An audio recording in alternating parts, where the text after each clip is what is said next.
নতুন বছরে আবারও তাপমাত্রা কমার সম্ভাবনা দেখা দিচ্ছে।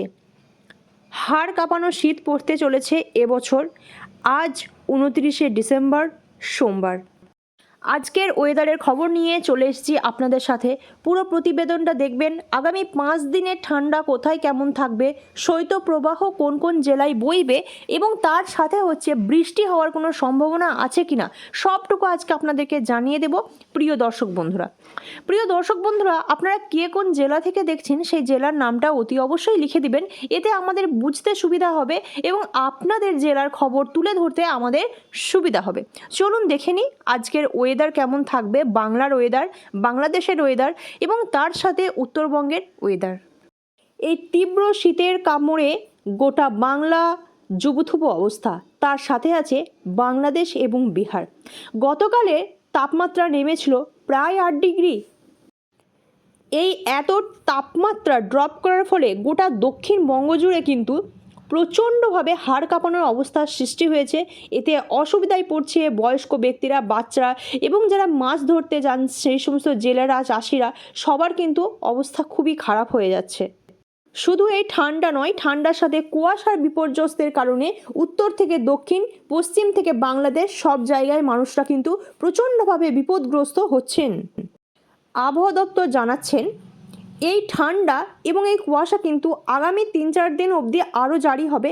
নতুন বছর শুরু হওয়ার পর 2 থেকে 3 তারিখ নাগাদ ওয়েদার নর্মাল হতে পারে, তাপমাত্রা বাড়তে পারে বলে দাবি করছেন। তবে এখনও পর্যন্ত পুরোপুরি শিওরভাবে বলা যাচ্ছে না, কিন্তু আগামী 3 থেকে 4 দিন কিন্তু এই ঠান্ডা, এই কুয়াশার দাপট কিন্তু সমানভাবেই বইতে থাকবে। দিনের থেকে রাতে ঠান্ডা বাড়ার প্রবণতা এবং শীতল হাওয়া, শুকনো হাওয়া বওয়ার প্রবণতা কিন্তু অনেক বাড়ছে, সেরকমই খবর দিচ্ছে হাওয়া অফিস। সুপ্রিয় সুধী দর্শক, আমরা আজকে দেখে নেব বৃষ্টি হবার কোনো সম্ভাবনা আছে কিনা এবং ওয়েদার কেমন আজকে থাকছে চারিদিকে। দেখা যাচ্ছে এই মুহূর্তে উত্তরবঙ্গ থেকে দক্ষিণবঙ্গ এবং পশ্চিমবঙ্গের সমস্ত জেলায় কিন্তু ঘন কুয়াশার চাদর পুরো পর্যাপ্ত পরিমাণে ছড়িয়ে গেছে এবং বেলা বাড়ার সাথে সাথে বেলা 1টা থেকে 1:30টার পরে কুয়াশা কমার একটা সম্ভাবনা দেখা যাচ্ছে এই মুহূর্তে। আপনারা আমার ইউটিউব থেকে যদি ভিডিওটি দেখে থাকেন সুপ্রিয় সুধী দর্শক, তাহলে আপনি চ্যানেলটিকে সাবস্ক্রাইব করবেন। আর যদি আপনারা ফেসবুক পেজ থেকে দেখে থাকেন তাহলে অবশ্যই পেজটিকে ফলো করে আমার সাথে থাকবেন। এই পশ্চিমা অঞ্চলের জেলাগুলোতেও কিন্তু কুয়াশা লক্ষ্য করা যাচ্ছে। তবে আমরা দেখে নেব কোন কোন জায়গাগুলো একদম কুয়াশা দ্বারা আবৃত হয়ে আছে সেই সমস্ত জায়গার নামগুলো। এই যে একেবারে পাঞ্জাব থেকে শুরু করে উত্তরপ্রদেশ, বিহার, ঝাড়খণ্ড, পশ্চিমবঙ্গ এবং বাংলাদেশের ঢাকা পর্যন্ত একটা কুয়াশার সাদা চাদরে আস্তরণ হয়ে আছে। তবে এরকম কুয়াশা কালকেও ছিল এবং আগামীকালেও থাকবে। আগামীকাল এবং 24 ঘন্টা থেকে 36 ঘন্টার মধ্যে আরও কুয়াশা বাড়ার সম্ভাবনা দেখা দিচ্ছে। আর এই যে কুয়াশা, এই যে দূরত্বের ব্যবধান সৃষ্টির কুয়াশা যে তৈরি হচ্ছে 20 থেকে 30 মিটারের মধ্যে, এটার মেন কারণ হচ্ছে পশ্চিমী ঝঞ্ঝার জন্য এত কুয়াশা এবং হচ্ছে আবহাওয়া এইভাবে ড্রপ করতে থাকছে। পশ্চিমী ঝঞ্ঝার জন্য এই কুয়াশা বাড়ছে। জলীয় বাষ্প না থাকলে কুয়াশা হবে না, আর এই জলীয় বাষ্প থেকে কিন্তু প্রচুর কুয়াশা তৈরি হচ্ছে। তাই অ্যালার্ট জারি করা হচ্ছে কুয়াশার উপরে। আগামী 24 ঘন্টার পর থেকে হতে পারে 36 ঘন্টাও টাইম লেগে যেতে পারে, তবে 24 থেকে 36 ঘন্টা এই টাইমের মধ্যে থেকে শুরু হয়ে যাচ্ছে কিন্তু কুয়াশার দাপট এবং কুয়াশার প্রভাব। পশ্চিমবঙ্গ থেকে বাংলাদেশ এবং বিহার, ঝাড়খণ্ড এই সমস্ত জায়গাতে কিন্তু আগামী 36 ঘন্টার মধ্যে প্রচুর কুয়াশার প্রভাব বাড়তে চলেছে। সেটার উপরে কিন্তু অ্যালার্ট জারি করছে আবহাওয়া দপ্তর। তবে পশ্চিমী ঝঞ্ঝার জন্য কুয়াশা বাড়তে থাকলেও তার সাথে কিন্তু তাপমাত্রাও বাড়বে। এই যেমন পশ্চিমী ঝঞ্ঝার জন্য জলীয় বাষ্পের ফলে যেহেতু কুয়াশা বেড়ে যাচ্ছে, সেরকমভাবে অপর দিক থেকে কিন্তু পশ্চিমী ঝঞ্ঝার ফলে তাপমাত্রাও বাড়তে থাকবে। এই যেমন ধরুন পশ্চিমী ঝঞ্ঝা যখন ঢুকে পড়ছে তখন উত্তর ভারত অথবা উত্তরের দিকের জায়গা সংলগ্ন সমস্ত জায়গাগুলো তখন একটা ঘূর্ণাবর্ত তৈরি হবে এই পাকিস্তান সংলগ্ন এলাকাতে। তখন যে পরিমাণ হাওয়া নেমে আসছিল সেই পরিমাণ হাওয়া কিন্তু আর নেমে আসা সম্ভব হবে না। হাওয়া কিন্তু বাধাপ্রাপ্ত হবে এই মিডিল পয়েন্টটাই।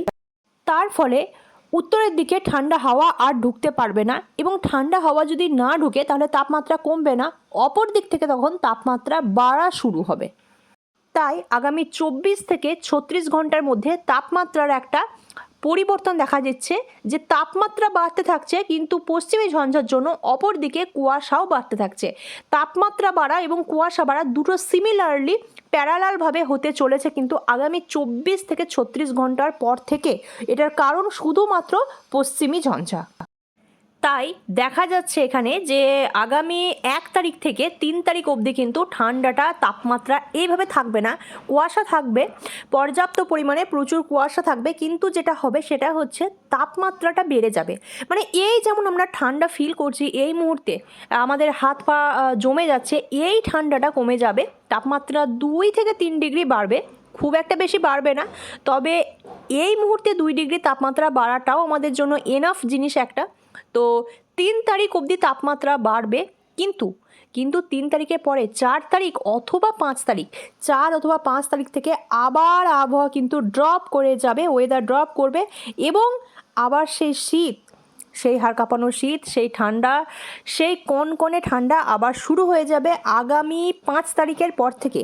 জানুয়ারির নতুন বছরের প্রথম সপ্তাহ থেকে কিন্তু আবার শুরু হয়ে যাবে সেই হাড় কাঁপানো ঠান্ডা। সুপ্রিয় সুধী দর্শক, আগামী 1 সপ্তাহের মধ্যে আমরা কিন্তু বৃষ্টির প্রভাব কোথাও দেখতে পাচ্ছি না। সেটা না দক্ষিণবঙ্গে, না পশ্চিমবঙ্গে, না উত্তরবঙ্গে, না বাংলাদেশে, কোনো জায়গাতে কিন্তু আমরা বৃষ্টির কোনো রকম সম্ভাবনা দেখতে পাচ্ছি না। তবে যেটা দেখতে পাচ্ছি ওয়েদার ড্রপ করা, কুয়াশা, এটাই। তবে পাহাড়ি জায়গা যেমন গ্যাংটক, কালিম্পং, সিমলা এবং হচ্ছে দার্জিলিংয়ের আশেপাশে উঁচু এলাকা সংলগ্নতে বৃষ্টি হওয়ার, কিঞ্চিৎ একটি বৃষ্টি হওয়ার সম্ভাবনা আছে। তবে উত্তরবঙ্গের সব জায়গাতে কিন্তু বৃষ্টি হবে না। বৃষ্টি হবে না আমাদের পশ্চিমবঙ্গেও, বৃষ্টি হবে না আমাদের দক্ষিণবঙ্গেও, বৃষ্টি হবে না বাংলাদেশেও। আগামী 1 সপ্তাহের মধ্যে চাষিরা নিশ্চিন্ত থাকতে পারেন, বৃষ্টি না হবে। সুপ্রিয় সুধী দর্শক, চলুন আজকে আমরা দেখে নেব তাপমাত্রা কোথায় কত ডিগ্রি নেমেছে। আজকে আমরা তাপমাত্রার হিসাবটা একটু দেখে নেব।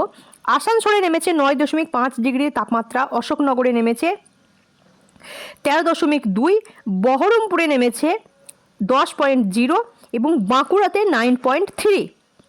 বিষ্ণুপুরে আবার 9.3-এ চলে গেছে তাপমাত্রা, বর্ধমানে নেমেছে 9.4 ডিগ্রি তাপমাত্রা সেলসিয়াস এবং কোচবিহারে নেমেছে 14.3, দার্জিলিংয়ে নেমেছে 5.4, দার্জিলিংয়ে আবার 5-এ ঢুকে গেছে তাপমাত্রা, ডায়মন্ড হারবারে আবার 13.4-এ এসেছে, তার সাথে দীঘাতে নেমে গেছে 12.0, জলপাইগুড়িতে 13.7 এবং কালিম্পংয়ে 11.0, কলকাতা আলিপুরে 14.0, কলকাতা দমদমে তাপমাত্রা 13.6-এ নেমেছে, কলকাতা হাওড়াতে তাপমাত্রা এবং কৃষ্ণনগরে তাপমাত্রা নেমেছে 12.6। এখানে মালদাতে নেমেছে 12.0 এবং এখানে আবারও শ্রীনিকেতনে কিন্তু 10.0, শিলিগুড়িতে 13.0, শান্তিনিকেতন বোলপুরে 10.0 ডিগ্রি সেলসিয়াসে নেমেছে তাপমাত্রা, পুরুলিয়াতে 11